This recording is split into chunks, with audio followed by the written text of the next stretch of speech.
स्वागत है हमारे YouTube चैनल योर क्लासेस पर। तो आज के इस वीडियो में हम बात करने वाले हैं गवर्नमेंट ऑफ इंडिया की एक ऐसी स्कीम जो कि है सीनियर सिटीजन्स पर्सन्स के लिए। अगर वो चाहते हैं कि अपना जो उनका पैसा है एक अच्छे सुरक्षित और सेफ जगह रखना चाहते हैं तो उनके लिए स्कीम है, काफ़ी बेनिफिशियल हो सकती है। तो इस स्कीम की सारी डिटेल हम इस वीडियो में समझेंगे और ये भी देखेंगे कि स्कीम क्या केवल सीनियर सिटीजन के लिए है या उन पर्सन्स के लिए भी है जो कि अभी यंग हैं या फिर जो अभी काफ़ी छोटे हैं, उनके लिए भी स्कीम है। तो चलिए वीडियो को स्टार्ट करते हैं।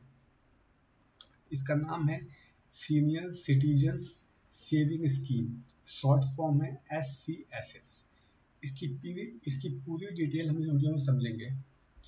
पहली चीज लिखी हुई है स्लाइड 1 में, गवर्नमेंट बैक्ड। इसका मतलब गवर्नमेंट इस स्कीम को बैक करती है। सेविंग स्कीम है फॉर सीनियर सिटीजन्स के लिए। अगली चीज कही गई है safe investment with regular income. अगर इसमें आपने वन टाइम में पैसा लगाया तो आपको रेगुलर कुछ ना कुछ इनकम मिलती रहेगी। दूसरी बात इस स्कीम में ये कही गई है। तीसरी, तो ये सारी बातें इस वीडियो में हम अलग अलग स्लाइड्स पे समझने का प्रयास करेंगे। और अगर आप हमारे चैनल पर पहली बार आए हैं तो प्लीज़ चैनल को सब्सक्राइब कीजिएगा, लाइक कीजिएगा और वीडियो के अंत में कुछ सुझाव हो तो आप कमेंट भी कीजिएगा। हमारा यूट्यूब चैनल है ऑल गवर्नमेंट स्कीम, जो कि हमारा एक दूसरा चैनल है। चलिए वीडियो को स्टार्ट करते हैं, स्टार्टिंग से समझते हैं इसमें। सबसे पहली बात है एलिजिबिलिटी। इसके लिए एलिजिबिलिटी क्या रहेगी वो समझ लेते हैं एक बार। रेसिडेंस इंडियन सिटीजन, जो भारत का नागरिक होना चाहिए, इंडियन होना चाहिए। ऐसा नहीं हो कि NRI हो, इंडियन होना मैंडेटरी है उसके लिए। अगली चीज कही गई है एज 60 ईयर्स और एबव। आपकी एज अगर 60 ईयर्स या 60 ईयर्स से ज़्यादा और उसके इक्वल्स हो तो भी चल जाएगी। अगर 60 ईयर्स से कम हो और इक्वल्स हो तो वो भी चल जाएगी। अगली चीज़ है retired person 55 to 60 years eligible under conditions. कुछ कंडीशंस है, उस कंडीशंस में जो रिटायर्ड पर्सन है वो 55 ईयर्स से 60 ईयर्स के बीच में होने चाहिए। अगली चीज़ है defence retires eligible from 50 years.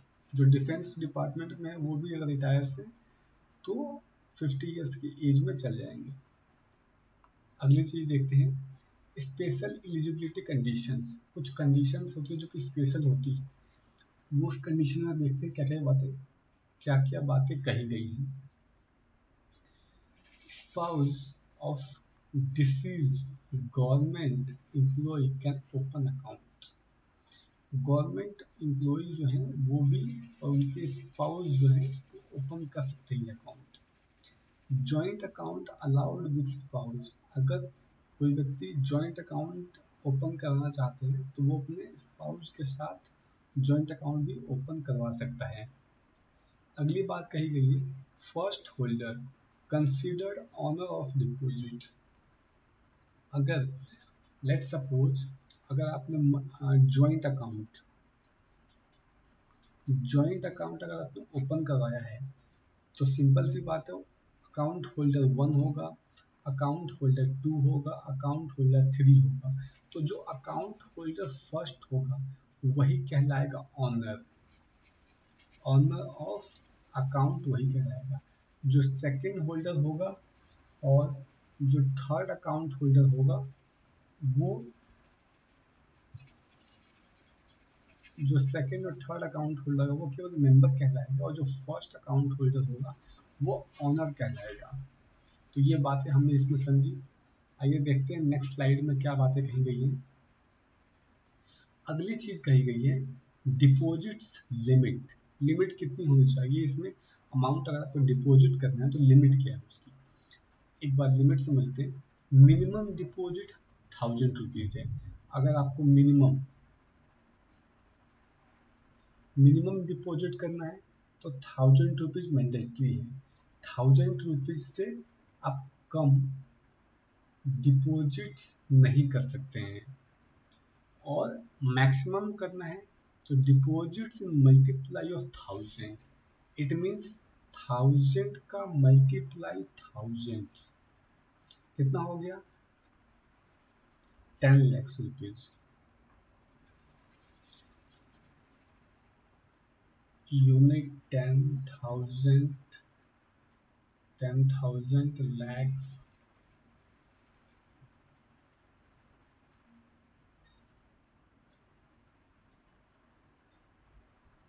10 lakhs।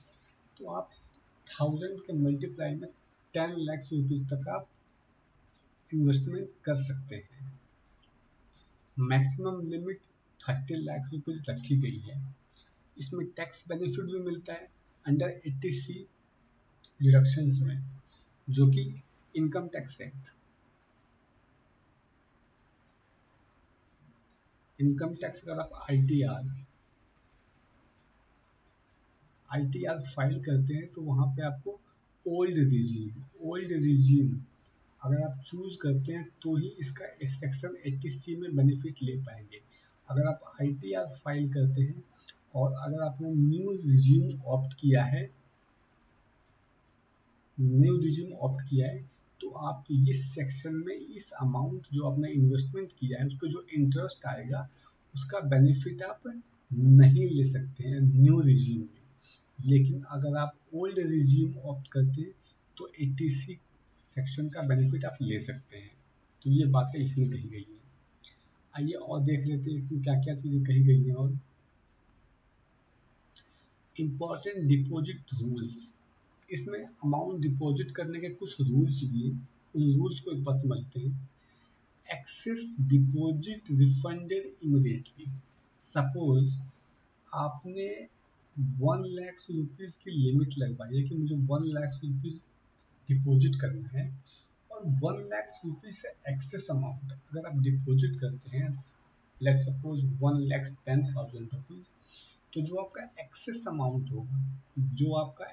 Amount होगा वो amount will be refunded immediate basis वो अमाउंट आपका रिफंड कर दिया जाएगा। इसलिए जो भी अमाउंट आपको डिपॉजिट करवाना है वही अमाउंट आप डिपॉजिट करवाइएगा और वही अमाउंट आप मेंशन कीजिएगा। ये बातें इसमें स्पेशली बोली गई हैं। अगली चीज है post office saving interest applicable on excess amount. अगर आपने एक्सेस अमाउंट डिपॉजिट किया है तो interest applicable on excess amount, उस पर इंटरेस्ट एप्लीकेबल होगा, उस पर इंटरेस्ट भी लगेगा। अगली चीज कही गई है retirement benefits and definition. Provident fund dues, अगर रिटायरमेंट के बेनिफिट्स के रूल्स हैं प्रोविडेंट फंड ड्यूज, ग्रेचुटीज,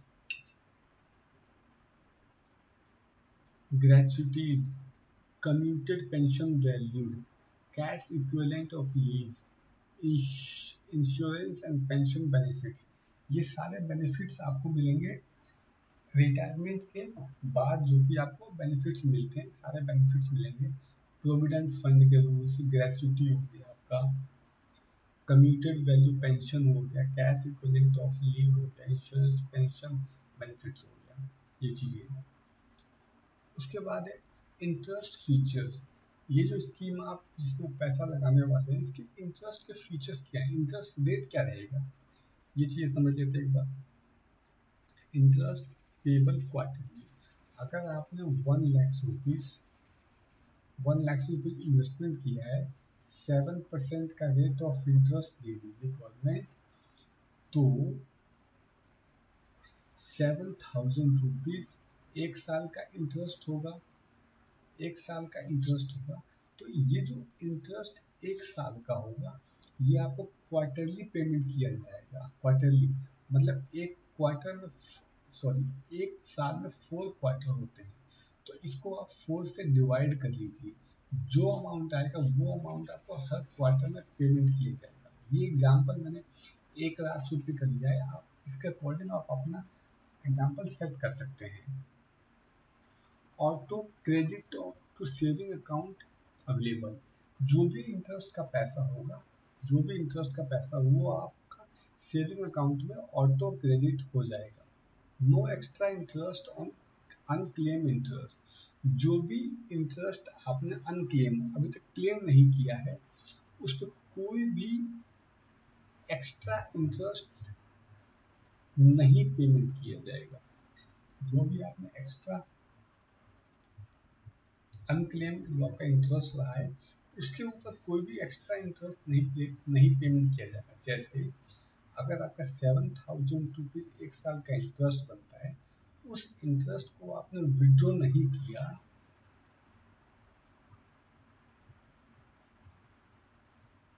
उस इंटरेस्ट को आप नो विड्रॉ करते हैं तो ये नहीं कि उसका 7,000 का और 7% इंटरेस्ट दिया जाएगा, नहीं, इंटरेस्ट नहीं दिया जाएगा। उसके बाद है टीडीएस के रूल्स क्या है। टीडीएस का फुल फॉर्म क्या होता है? TDS tax deducted, tax deducted at source, TDS. इसके ऊपर टीडीएस एप्लीकेबल, सॉरी,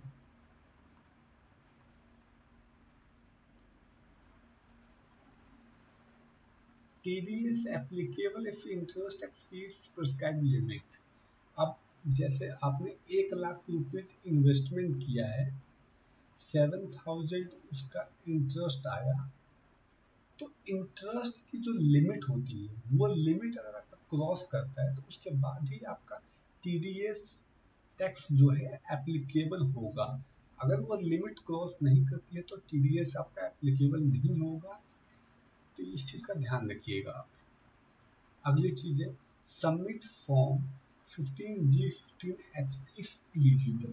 अगर आप एलिजिबल हैं तो 15G और 15H फॉर्म आप सबमिट कर सकते हैं। अगर आप चाहते हैं कि 15G और 15H फॉर्म क्या होता है, ये अगर आप जानना चाहते हैं तो मुझे इस वीडियो के कमेंट में आप लिख के दीजिएगा, कमेंट कीजिएगा। मैं फॉर्म 15G, फॉर्म 15G और फॉर्म 15H के ऊपर भी डिटेल वीडियो बना दूंगा। तो चलिए हम बढ़ते हैं आगे अपने नेक्स्ट स्लाइड की ओर। इसमें है प्री मैच्योर क्लोजर रूल्स। अगर आपने जो इन्वेस्टमेंट अमाउंट जो इन्वेस्टमेंट किया है, अगर वो प्री मैच्योर है और उसको क्लोज करवाना चाहते हैं तो उसके रूल्स क्या होंगे ये समझ लेते हैं एक बार। Before 1 year no interest payable, पहले साल से पहले पहले कोई भी इंटरेस्ट पेमेंट नहीं होगा। एक चीज तो ये हो गई आपकी। दूसरी चीज 1.5% डिडक्शन बिफोर 2 ईयर्स। अगर आप 2 साल से पहले पहले 2 साल से पहले पहले अमाउंट अगर आप विड्रॉ कर लेते हैं तो उस पर 1.5% का डिडक्शन आपका अमाउंट कट के आएगा। उसके बाद अगर आप 2 साल के बाद आप अमाउंट विड्रॉ करते हैं तो 1% डिडक्शन कट के अमाउंट आपके पास आएगा। अगली चीज extension of account,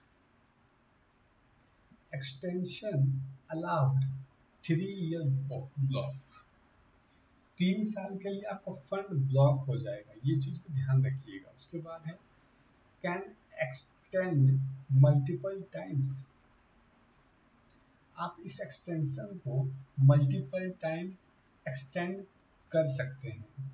lie with in 1 year from maturity, जिस दिन आपका सेविंग अकाउंट मैच्योर हुआ है उसके 1 साल के अंदर अंदर आपको एक्सटेंशन के लिए अप्लाई करना पड़ेगा। अगली चीज कही गई है एक्सटेंशन की कंडीशंस क्या होगी। कंडीशंस ये होगी interest rate applicable on maturity date, maturity date पर ही इंटरेस्ट रेट एप्लीकेबल होगा। अगली चीज है 1% deduction if closed early after extension. एक अगर आपने एक्सटेंशन अमाउंट एक्सटेंशन पीरियड लिया है और एक्सटेंशन पीरियड लेने के बाद अगर आप क्लोज करवाते हैं ये सेविंग स्कीम, तो 1% का डिडक्शन और अप्लाई होगा इसके ऊपर। उसके बाद क्लोजर ऑफ अकाउंट, अगर आप चाहते हैं कि ये अकाउंट आपने गलती से ओपन कर लिया है और इसको क्लोज करवाना चाहते हैं आप, तो क्लोज भी हो जाएगा, बट उसके लिए कुछ रूल्स हैं। रूल्स ये हैं, account mature after 15 years. Account mature 5 साल के बाद ही अकाउंट मैच्योर होता है। Extended account matures after each 3 year block, 3 साल के ब्लॉक पर एक्सटेंडेड अकाउंट मैच्योर होता है। मतलब अगर आपने अकाउंट को एक्सटेंड करवाना है तो 3 साल का जैसे पीरियड क्लोज होगा, तब जाके आप अकाउंट को एक्सटेंड करा सकते हैं। New account can be reopen, नया अकाउंट रीओपन हो जाता है। उसके बाद है death of account holder. Account holder के डेथ के केस में क्या होगा, interest changes to pure saving rate after death. Post office का जो सेविंग रेट है वो इंटरेस्ट चेंज हो जाएगा। अगर किसी पर्सन की डेथ हुई है तो उस केस में जो इंटरेस्ट रेट है वो सडनली चेंज हो जाएगा। एप्लीकेबल टू फाइनल क्लोजर, और जब तक फाइनल क्लोजर नहीं होता तब तक वो चेंज किया हुआ रेट उस पर अप्लाई होगा। उसके बाद है advantages of CSCSS, government backed safety. जैसे कि मैंने आपको स्टार्टिंग में बताया था, क्वार्टरली इनकम होती है, इंटरेस्ट पेमेंट होती है। टैक्स सेविंग बेनिफिट्स मिलता है आपको ओल्ड रिजीम में। न्यू रिजीम में तो आपको वो भी टैक्स बेनिफिट नहीं मिलेगा। हाई इन्वेस्टमेंट लिमिट होती है। उसके बाद एक क्विक समरी देख लेते हैं एक बार। Minimum 1000 deposit, maximum 30 lakh deposit, quarterly interest pay out होता है, एक्सटेंसिव फैसिलिटी अवेलेबल है। फ्रेंड्स, ये था एक detail video post office saving scheme के ऊपर। आई होप अगर आपको ये वीडियो अच्छा लगा हो तो प्लीज़ हमारे चैनल को लाइक कीजिए, सब्सक्राइब कीजिए और शेयर कीजिए। और अगर आप चाहते हैं, कुछ सुझाव चाहते हैं मेरा कि मैं और किस चैनल पे और किस टाइप के टॉपिक पे वीडियो बनाऊं, या आपके कोई सुझाव है मुझे जो आप देना चाहेंगे, तो उसके लिए वीडियो के नीचे आप कमेंट कीजिएगा। और ऐसी इंफॉर्मेशन वीडियो के लिए आप इस चैनल को सब्सक्राइब भी कर सकते हैं, लाइक भी कर सकते हैं, और एक कमेंट देकर जाइएगा कि क्या आपको इस वीडियो से कुछ सीखने को मिला। तो मिलते हैं नेक्स्ट वीडियो में, तब तक के लिए इतना ही। Thank you so much.